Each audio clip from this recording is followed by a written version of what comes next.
Il semblerait que Max Verstappen ait décidé de rester chez Red Bull.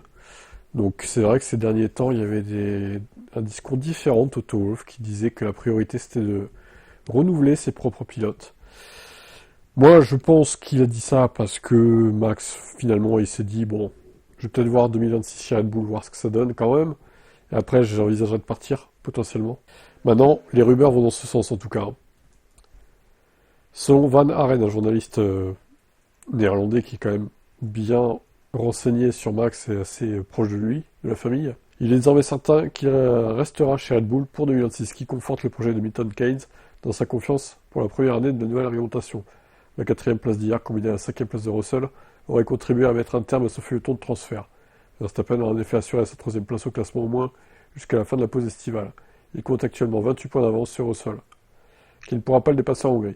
La possibilité d'activer la clause tant discutée qui permettait à Red Bull, à la star néerlandaise d'être libérée de Red Bull jusqu'à fin 2028 a donc disparu. Mais quels que soient les détails de son contrat, Verstappen semble camper sur ses positions. Le premier week-end sous la direction de Mekies semble avoir satisfait le quadruple champion du monde, qui compte sagement attendre l'année prochaine. Alors moi, d'un point de vue extérieur, ce que je peux dire, je pense qu'il fait une erreur. J'essaie de me mettre dans la tête d'un fan de Verstappen, et vous, en tant que fan de Verstappen, vous devez vous dire, mais non, putain, Max, c'est pas ça, ça va être de la merde Red Bull l'année prochaine, qu'est-ce que tu vas faire? Tu vas jouer 7, 8, 9, 10, pendant que ton équipier il sera 13, 14, 15, ça se trouve. Ouais, vous avez raison, en vrai. Je pense qu'il se plante, hein.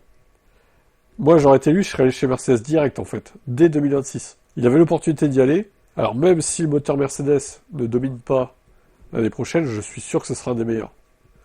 On peut pas en dire autant du Ford. Je pense qu'il se plante et qu'il va se ramasser une saison 2026 compliquée, voire une des pires de sa carrière.